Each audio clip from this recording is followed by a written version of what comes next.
Hello, I'm Joshua. And I'm Mary, and welcome to From the Heart. Orlando is widely known for its tourist spots and attractions, but many people don't know about its thriving arts community. We are excited to introduce to you talented and passionate artists who shape our arts community. How do they create and why? How can Orlando benefit from an even greater arts presence? On each episode, we'll meet guests who are influential leaders and artists who are truly making a difference. From the Heart.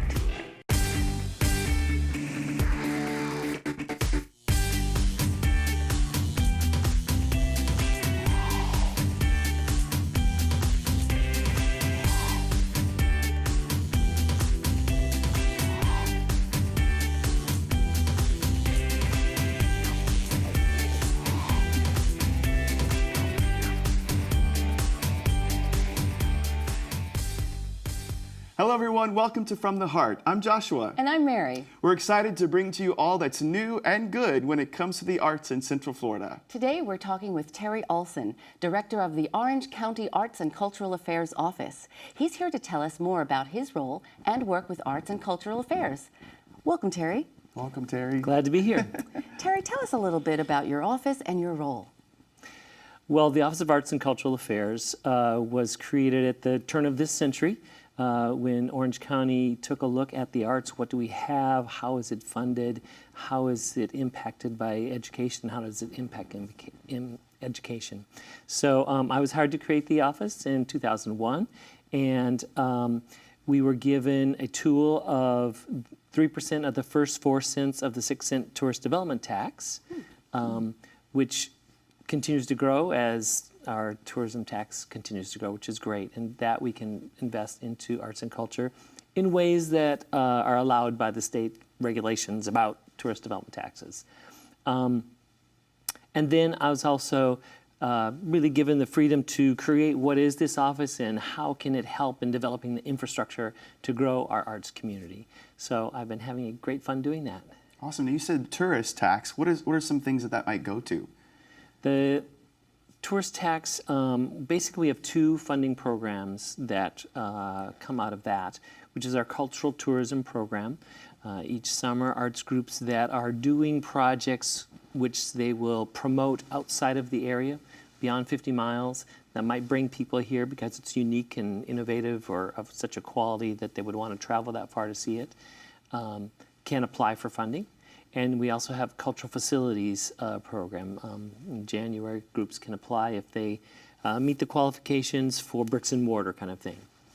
Well, I know that you also have other ways of funding. I know you have the awesome foundation that you do, but what are some other ways that arts and culture can get funding from your office?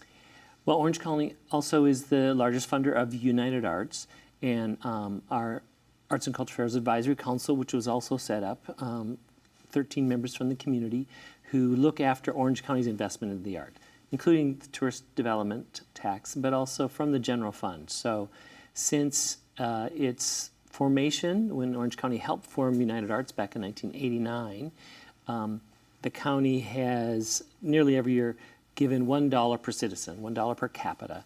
And there's over 1 million citizens. From general fund, and some has been supplemented from the tourist development tax in the last few years when things were going down a bit, property taxes, to United Arts to distribute to all groups. They don't have to specialize in cultural tourism or that kind of thing. But so through United Arts, through those 2 funding programs, those are the main ways that we support the arts. You mentioned the Awesome Foundation, which is kind of separate. Although I was looking for funding for something and saw that there's an Awesome Foundation. Tell us about that. With different chapters, actually 100 around the world. Started 5 years ago in Boston. Some young tech entrepreneurs wanted to do something to make their city more awesome, and they thought about different ways, and they came up with the formula that once a month they would get together, 10 of them, each bring $100, and put that $1,000 towards some project, no strings attached, a person or whatever. Just had to be awesome. They would add awesomeness to the universe. So, what was the first one? I don't know what the first project was, but I said, hey, why don't we have in Orlando? I called some people that had been former board members or whatever and said, you want to form a chapter? And they're like, yeah. So each month, 10 people get together. They bring $100 to give to me. Look at the Awesome Foundation website for Orlando and pick which project they think is most awesome, and I go off and deliver that $1,000 to that person. So what are some awesome projects that have been able to be awarded? The Distance Music Project, where Keith Lay, award-winning composer, works at Full Sail, is going to be placing 7 train horns on a scale in Lake Eola, putting brass trios or quartets up on top of rooftops, and then composing a composition, taking in mind the amount of time it takes for music to travel a certain distance. So as you walk around Lake Eola, that 45-acre park, you'll hear a melody in different ways because of where things are positioned. And wow, and that was only $1,000. That's what we gave him. He raised some more money for that I'm just because curious. he's got a number of musicians he wants to pay. And So if we wanted to get 8 other people together and do something awesome, we could do that? sure. Become an Awesome Foundation chapter, you mean? Yes. Yeah, I think it would be you great. Like to do that? Yeah, we should totally I'll do that. put in $100. Any listeners that want to to give us money for that Awesome Foundation? I don't know what's better, being awesome or getting the $1,000. I think probably just being named awesome. we would have be- to ask Jill Sharga. She just did a TED Talk on awesome. So you, Terry, you really took this office on in 2001, as you said. Tell us a little bit how the arts have changed since then, because I know the landscape of that in Orange County has drastically changed. Tell us a little bit about that. Well, one thing I would say is our arts are beginning to mature as organizations. We have a lot of innovation and founders that are the arts people, like yourself. And then getting the professional support behind that is really important to make those organizations continue and be sustainable. Because we've seen a number of organizations fall off, come and go during that 13 years that I've been doing this. So I think we've always been innovative, but we're learning how to put the foundations underneath that so that it can be sustainable and can be known by more than a few people. And I've been there too. I've produced some fabulous theater things, and like 300 people maybe saw it, and it was fabulous, like experience they hadn't had somewhere else. But maybe we can be more than that. Someone watching today, if they wanted to be of support, how could they help? Is there any way? Well, finances is a basic support of the arts groups, and the first way to do that is buy a ticket. OrlandoAtPlay.com lists hundreds of opportunities for one to get out and experience great things. I myself may be at 40 different gallery openings or productions, concerts during a month. There's a lot to see and do. So first thing is buy a ticket. That's the best way to support, as well as to know personally what's going on. But the second way is through United Arts or individually to a particular organization. But United Arts raises funds for 50 organizations in Orange County and more in the 4-county area. I think sometimes when someone doesn't have arts as a part of their life, if they weren't grown up, they didn't grow up that way, they didn't know, they're just not sure if it's for them, if they're invited, if it's okay. So if they just go to OrlandoAtPlay.com and see something that looks intriguing to them, just take the risk and go. Yep.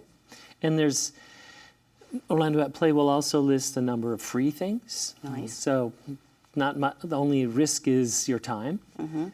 But then there are festivals like the Fringe Festival where you can go and, for $10 or Yeah, or free for the kids' fringe.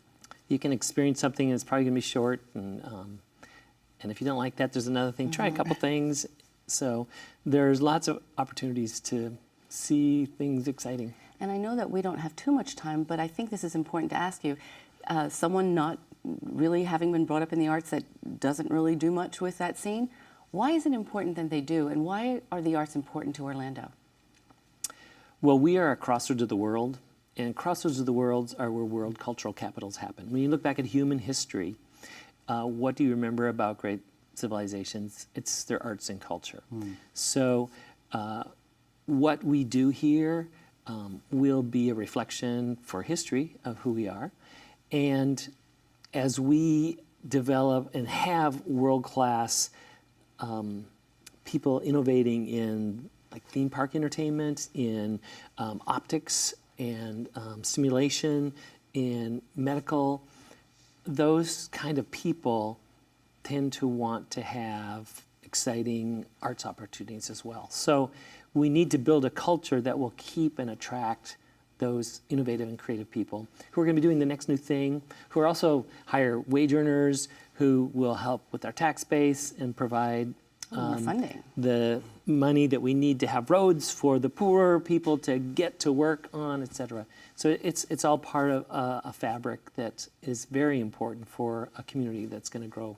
And I loved what you just said. As an arts leader, I don't think I've ever even thought of it that way, that the way we remember civilizations and cultures is through their art. You think about the paintings and the music and all the things that defined a period, and what an incredible challenge for us as art lovers, art patrons, art leaders, is that we are really leaving a mark of history. That's a... Not just for Orlando, but for our country. Yeah, I love it. Terry, this has been so great and informative. Thank you. Can you remind us before we go, we're running out of time, just what that website is again, where we can find out all the arts happenings in Orlando? Sure. OrlandoAtPlay.com. Easy enough. Thank you, Terry. When we come back with Terry, we're going to get to learn a little bit about the man himself. What brought him here today?